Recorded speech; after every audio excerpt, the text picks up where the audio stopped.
Hi guys, James at Rampant Lion Reviews again for you today with another beer review. For this one, we are going to have a look at another collaboration beer. So this one is half Swedish on the home side, half Korean on the away side. Now, both of the breweries involved in this one have featured on the channel before, albeit the Swedish brewery far more frequently, but I actually did 3 videos involving the Korean brewery back in 2019 when I was over there, and these guys are pretty solid actually. They do a lot of different things. But the beer that we're going to have a look at today is a very, very quirky one, I would say, and it's a style that I haven't tried from either brewery before, and that was kind of the main reason I wanted to review this one actually, although until I actually got the beer in my hand, I didn't realise it was a collaboration with the Korean brewery. So yeah, this one, it should be really interesting. Hopefully it's another good beer, hopefully it makes for an interesting review, and as always, I hope that you guys enjoy my take on this one. So yeah, for the home side of things then, we are going to head to Karlshamn over in Blekinge County, which is the one just to the northeast of me here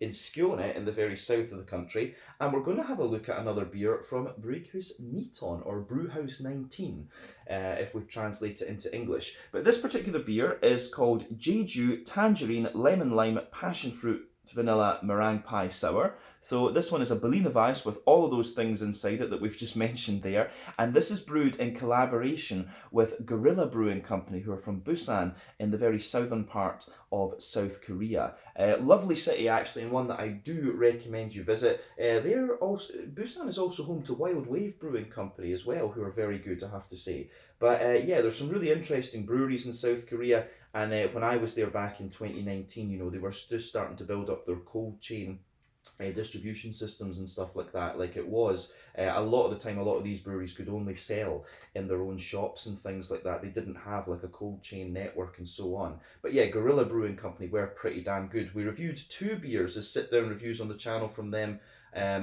A stout called Smoky Bacon, if I remember rightly, and we also, was it called Hop Hit or something? We did an IPA from them as well actually, and we also did an out and about video at their brew pub, so you can check that out. It was quite an interesting place. The brewery was underneath and the bar was up the stairs, so yeah, that's definitely worth checking out if you go to Busan, of course. Brygghus 19, we've had a good number of beers from these guys before, and they're always pretty damn solid actually. So yeah, if you get the chance to try some of their beers, they're definitely worth it. So yeah, this should be interesting. Some Jeju Tangerine in here. Jeju, of course, the little island to the southeast of South Korea, beautiful place. I was there, and that of course is home to Magpie Brewing Company, and it's just a lovely, lovely place. So that is definitely worth checking out too. But let's crack on with this one then and see what we have.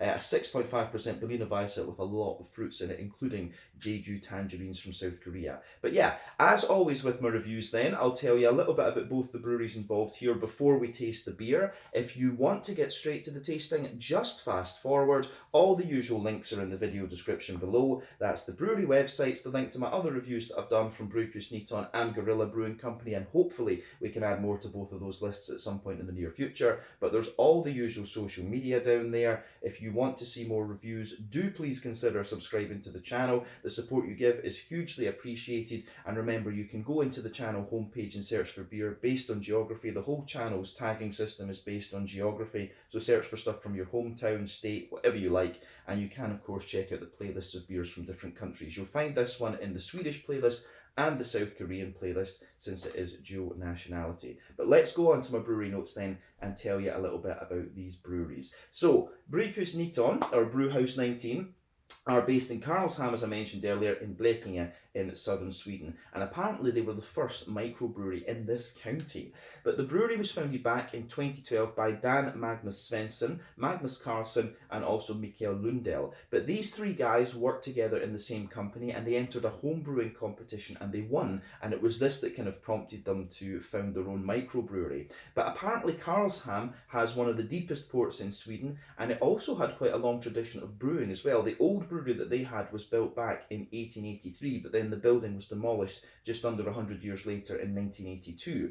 But this brewery is based in an old dairy quite close to the harbour, and the larger kit that they have at the brewery is a 2,000 litre per brew one, and they've also got a smaller pilot kit to do test brews and stuff like this. But over the course of 2019, they started issuing shares, and this allowed them to invest heavily in the brewery. They brought in Ida Iverson, as their head brewer. I think she's away up at Stigbergets these days in Gothenburg, if I remember correctly. But they brought her in for a period of time as their new brewer, and they invested in a lot of new fermentation tanks and things like this. That year, they brewed around 100,000 litres, and they also purchased a 2,000 litre distillery as well to start brewing their own, distilling their own spirits, of course, which has been quite successful for them. But in 2021, they also added the Prophecy Brewing brand, which is going to be their experimental series of beers, and I do have one of those that I need to look at actually. But these days, the head brewer is Andreas Lehmann, and as of October 2022, when I'm filming this review for you, these guys have produced 110 different kinds of beer according to Untappd. But yeah, like I say, Brygghus Niton, probably the best beer I've had from these guys, I would say, was the International Haze, which was a New England hazy, but it had a bunch of fruit and things in it as well. So yeah, that was an awesome beer. I forget who that was a collaboration with. It was one of the American breweries, of course. But yeah, that's probably the best beer I've had from these guys, but I do need to try a few more of their more recent brews. From both Prophecy Brewing, of course, I guess now, and Brygghus Niton itself. But yeah, that's all I can really tell you about Brygghus Niton. Again, if you want to learn more, check out the brewery website, follow their social media, and of course you can check out the Untappd page to learn more about their different beers or look at some of my older reviews. I remember the very first beer I tried from these guys, it was called My Balalaika, and it was a big imperial stout, and it was pretty damn good, I have to say. So yeah, these guys are definitely worth checking out if you get the chance, and pretty cool that they were the first brewery in Blekinge. But yeah, let's go on to the Korean side of things then. So, Gorilla Brewing Company. As I mentioned to you earlier, Gorilla Brewing Company are based in Busan in South Korea, and they were founded back in 2015 by two English guys. So this was Andy Green and Paul Edwards. So the brewery are based in the Gwangan area of the city, and they started out with just a small brew pub that was located at the far eastern end of Gwangali Beach, and at this time they were just brewing very small 100-litre batches, and the brewery could be seen through a glass window that was behind the bar. But Paul was the original head brewer, and he was apparently also involved with Galmegi and Itaewon Brewery as well. But he later recruited Callum Bennett, who was the head brewer of Crate Brewery in London, and then he went on to become a partner in the brewery as well. But in March of 2017, they moved to a new brewery closer to Gwangali Beach, which has the brewery downstairs, as I mentioned earlier, and they've also got a much larger bar area, which is up the stairs too. And these guys serve food, of course. Their pizza is very, very nice, but they've got the bar area, as I say, is huge, and they're also known for hosting yoga classes as well, which is quite interesting. But they chose the name Gorilla Brewing Company because gorilla, the word for gorilla, is the same in Korean as it is in English. It's one of the very few words in Korean that is the same. Korean, it's a very difficult, it's a quite an easy language to learn to read actually. The characters, there's not too many of them, but yeah, trying to memorize the words and things like that can be pretty difficult, I have to say.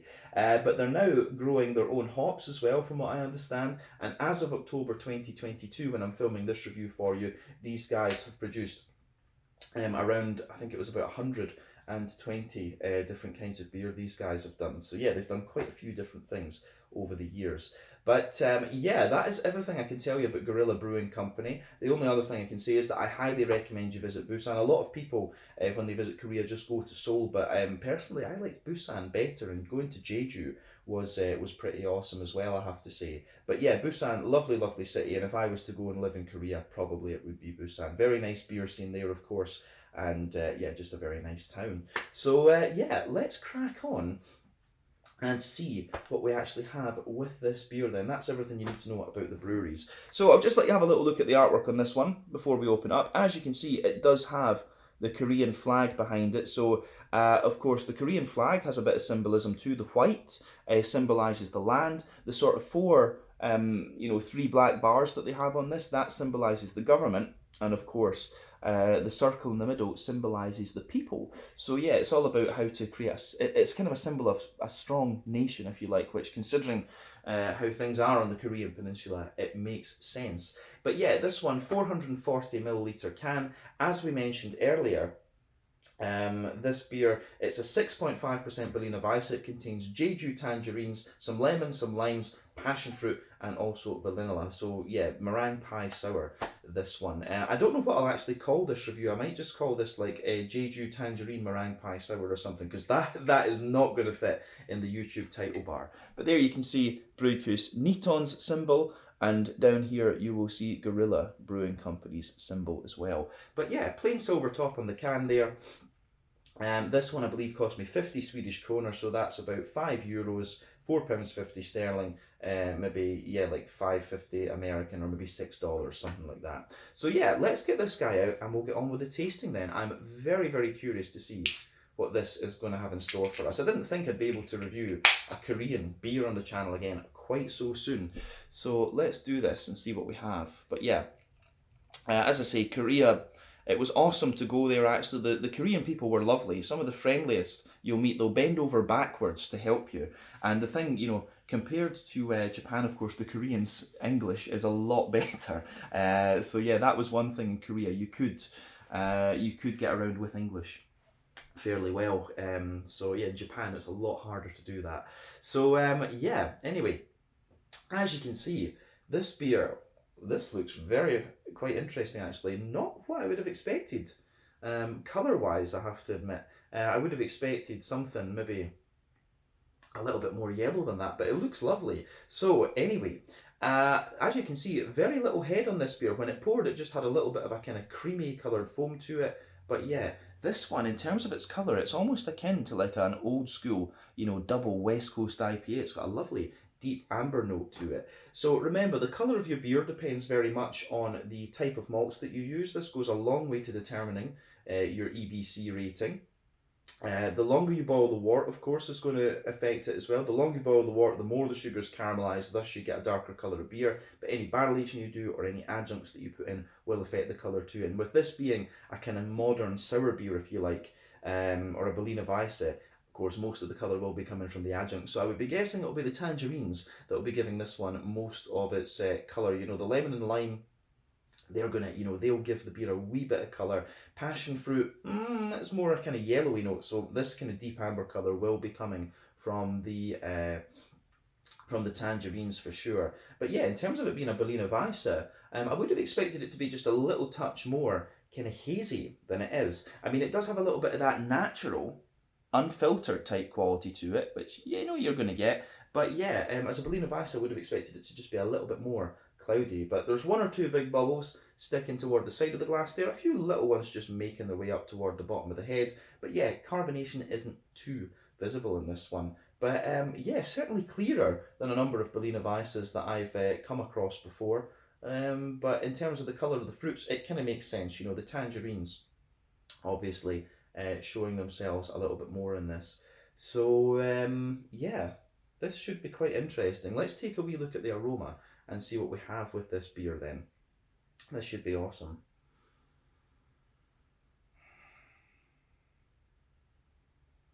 Yeah, that's a lovely aroma, I have to say. You do get more. The one thing is to say, I wasn't sure about the appearance of this one because it didn't look so much. It didn't have so much kind of wheaty haziness to it, of course.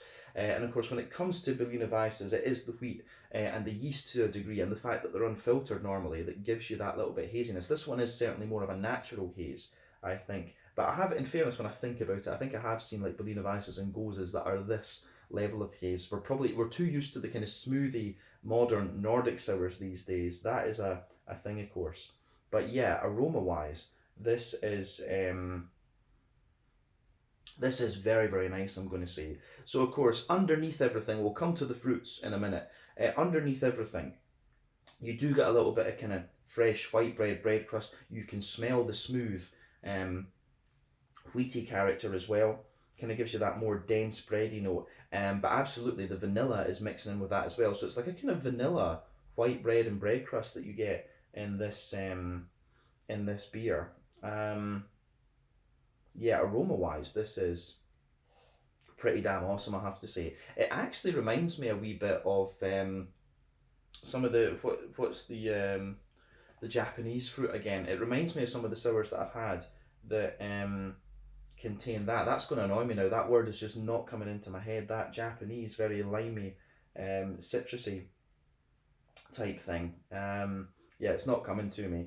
But the fruits in this are lovely. It's a very straight, in terms of what you would expect This beer is very straight shooting. And I've said this about the kind of modern Berliner Weisses and Goses before, and the smoothie sours and stuff. Very often these beers are straight shooting, but if they're done well, they can just be lovely. They're not madly complex, they give you what you want. And this beer is very much like that. You've got that nice bit of breadiness in the backbone, you've got the vanilla and the kind of thicker white bready notes, the kind of wheaty white bready notes from the Berliner Weisse side of things. So Berliner Weisse notes definitely coming out in the aroma here, but on top of that, you absolutely have a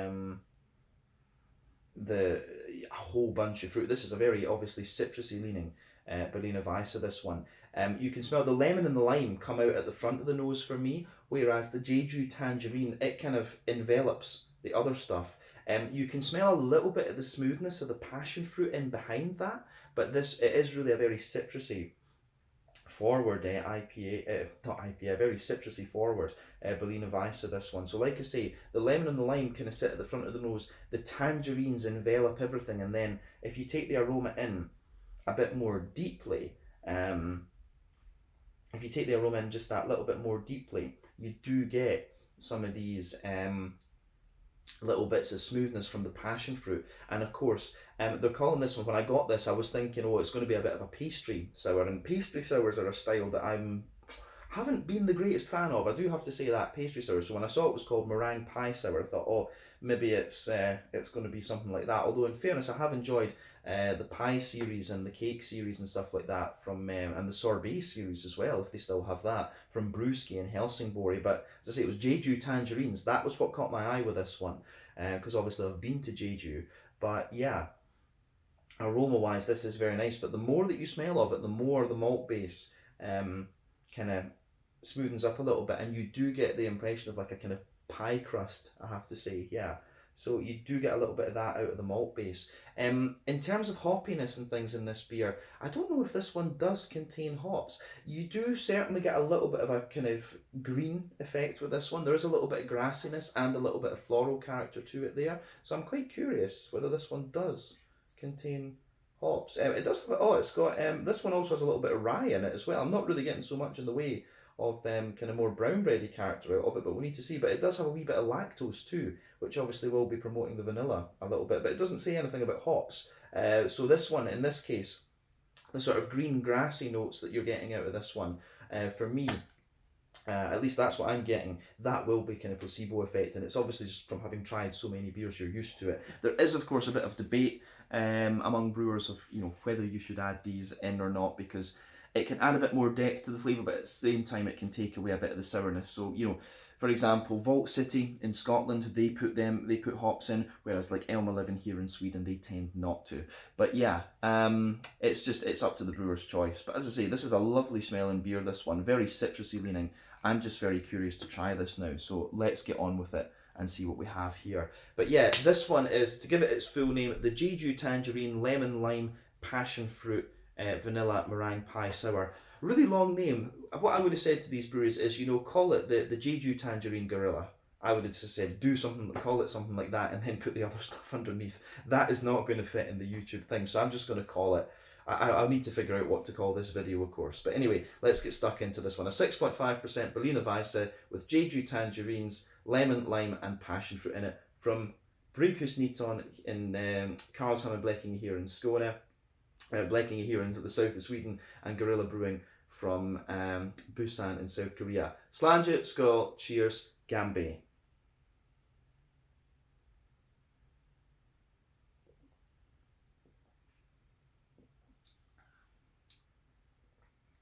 Ooh, yeah. I'm going to say this one, it's very, very wet. It's a very, very wet sour one, this. I have to admit, I don't know if I'd pick up that this was a Berliner Weisse from tasting it blind. It is more like a kind of, straight up like fruit sour. It reminds me a little bit in some ways of the kind of single fruit series that I've seen from Dugis Brewery before. It's more kind of like that. But this is very citrusy forward, for sure.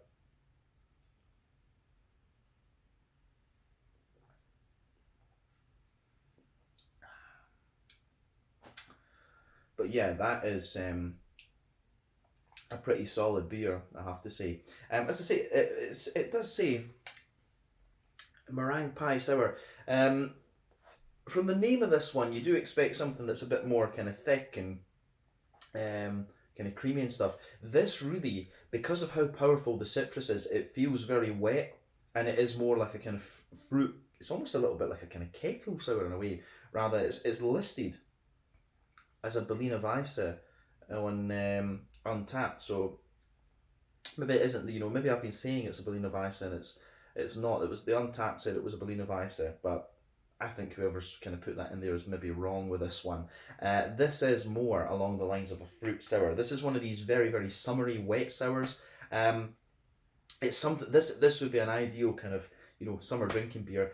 Busan, of course, South Korea, generally speaking, is pretty warm country. Even if you go there in the winter, I've been to Osaka in the winter and it's like 10 degrees or something like that. It's very, very mild winters at that sort of latitude in Asia for sure. This beer for me is a nice warm weather beer. This ideal for Jeju or Busan, of course.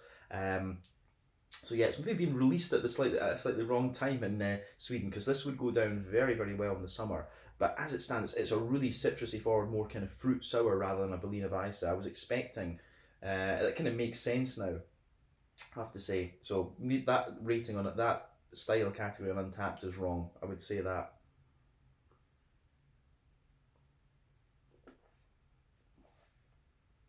Yeah, because it really is a more kind of light and wet fruity sour rather than anything else. But I certainly like this. I think this is if we think about it in that category, it really is quite interesting that way. But be prepared. This one is it gives you that real citrusy punch, right kick in the balls. But yeah, this is nice actually. Let's break this beer down and describe it for you properly. So the malty side of this beer, if we go to the middle third of the palate, of course, the malty side of this beer is very, very light. The backbone of the beer, you get a little bit of that kind of fresh white bready bread crust there, absolutely. On top of that, there's almost a little bit of like a Jacob's cream cracker sort of quality, pardon me, and then you get a layer of like a wholemeal brown bread, for sure. That's definitely in there, and then on top of that, you'll get the white bread. So it's just interesting how all these things piece together.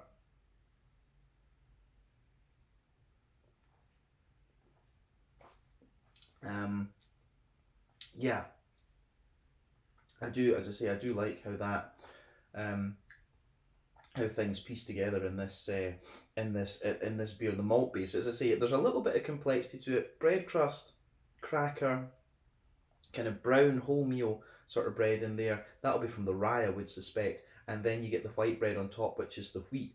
As you move toward the front of that middle third of your palate, you start to get the you do start to get a little bit of the vanilla coming out of the beer too, which is quite interesting. And that I think that does give you a wee bit of sweetness the further you go into the taste with this one. But in the dead center of your palate with this, you start to get a little bit more of a kind of Werther's Original butter candy sort of thing. There is a little bit of sweetness there in the dead center of your palate, and maybe a little touch of biscuit or something too. But as I say, the malt base in this beer really takes a bit of a back seat. This one is a more kind of wet, kind of citrus punch type thing. Yeah, it's someone could tell me this beer is like a sort of citrus punch or something like that, and I'd believe them. I probably wouldn't. It wouldn't take too much convincing. But as I say, this really is more of a fruit sour than like a. I don't know if they intended it as a pastry sour. It's certainly not too akin to a Berliner Weisse, but we can talk about style categories all day. The main thing should be, is it a nice beer? And I quite like this one. It's quite different, and after 3,000 odd beer reviews, 3,300, you want things that are going to be a bit different. So kudos to Brygghus and Gorilla for doing something a bit outside of the box. This is pretty nice. Although I would have changed the thing I would say about this is change the name of it, call it the Jeju Tangerine Gorilla, something like that, because that name is extremely long for sure.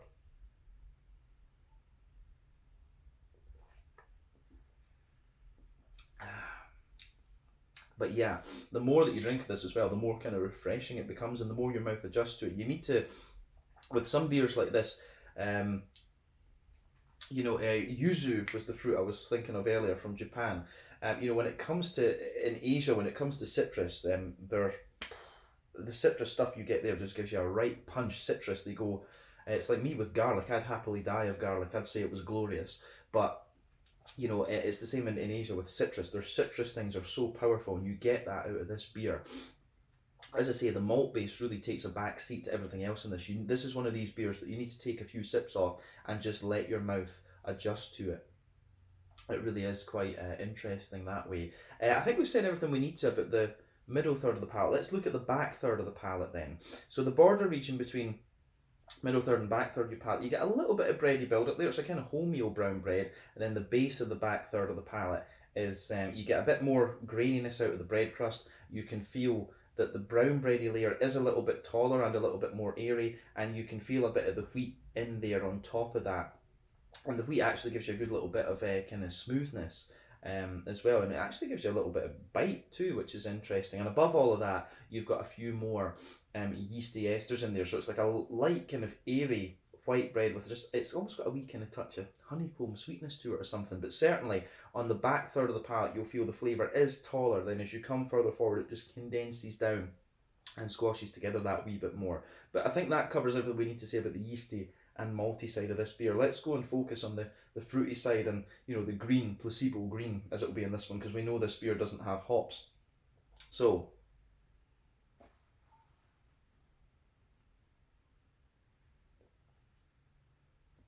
yeah, on that side of things then, in the back corners of the palate, there's absolutely, I do get a little touch of placebo earthiness there, but as you come further forward, it's almost like slightly woody along the sides of the palate, and then you get a little bit of floral note on the front corners of the palate, then a bit of grassiness around the front curve of the tongue. As I say, this is all placebo effect because there isn't hops in this beer. And this is one of the other things with it, whenever you add fruits into beer as an adjunct, if you've got hops in there, the fruits will suppress the sort of bitterness of the hops anyway. So that's where the debate about whether to use hops in sour beers like this comes from. But let's focus on that front third of the palate and the fruity side of things, and we'll come back to the sides of your palate in a second. So the border region between front third and middle third of your palate, a little bit of white bready build up in there. Some of the vanilla creeps into that. Then the base of the front third of your palate is more kind of smooth as well. So yeah, it goes together very nicely in that sense.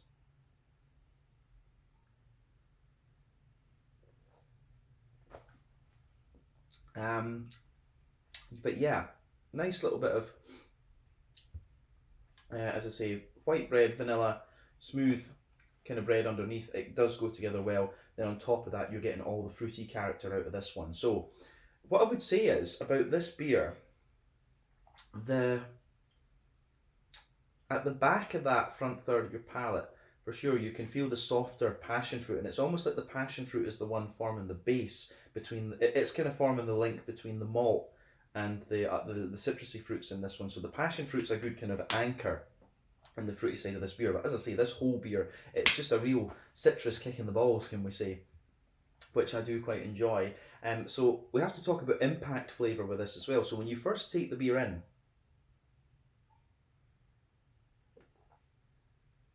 I think for me, it's the lemon and lime that give you the impact, and that's right behind the kind of front tip of your tongue. It just comes in there and mellows out. And as I've always said, for me, a good sour beer is one that you just take in. It gives you that little bit of punch, and then it mellows out really nicely. So in this instance, yes, I think it's the lemon lime that's giving you it's the lemon and lime that's giving you the impact in this one. I don't think I ever specifically tried Jeju Tangerines. I don't think I ever just ate one. I don't really do that, just eat a bit of fruit. Tend to put them in smoothies and stuff like this. But yeah, it's the big citrusy punch that you have from this one. For me, the limey notes kind of sit. You've got a slightly oily lime just on the kind of front tip of your tongue, if you like, and the lemon kind of sits on top of that and just gives it more pungency. And I think, as I was picking up from the aroma, the Jeju Tangerine just envelops everything. Like I think the lemon and the lime are a bit more potent potentially than the Jeju Tangerine, but the Jeju Tangerine really does, it's got this kind of juiciness, but at the same time it's got a little bit more of the potency. Yuzu from Japan has a kind of similar thing. So you've got the tangerine orange kind of sitting, you've got the passion fruity notes, then you've got the kind of lemon, the sort of lemony lime, and the tangerine I think just comes in and sits in the middle of them, and it also spreads around the sides of your tongue as well. So the tangerine, I think a little bit the lemon lime too, just spread around the edges of your tongue and go further back. So it's really interesting how all of that kind of pieces together this one. But I think you get more and more of the tangerine and the passion fruit out of this one the further you go into the aftertaste. But there really is that quite strong lemon limey component that's lingering there. Of course, it could be some of that pungency, that citrus pungency that this beer has could be from the tangerines. I don't know, I suspect it probably would be, because as I say, yuzu from Japan has a similar effect to this. So the Jeju Tangerines, it would kind of make sense if they do something similar. But yeah, as I say, passion fruit's the anchor, the lemon lime is the one that gives you the impact, and then the tangerine I think is the one that keeps that citrusy zest going, if you like, and then just lingers there and gives you some more juiciness into the aftertaste too.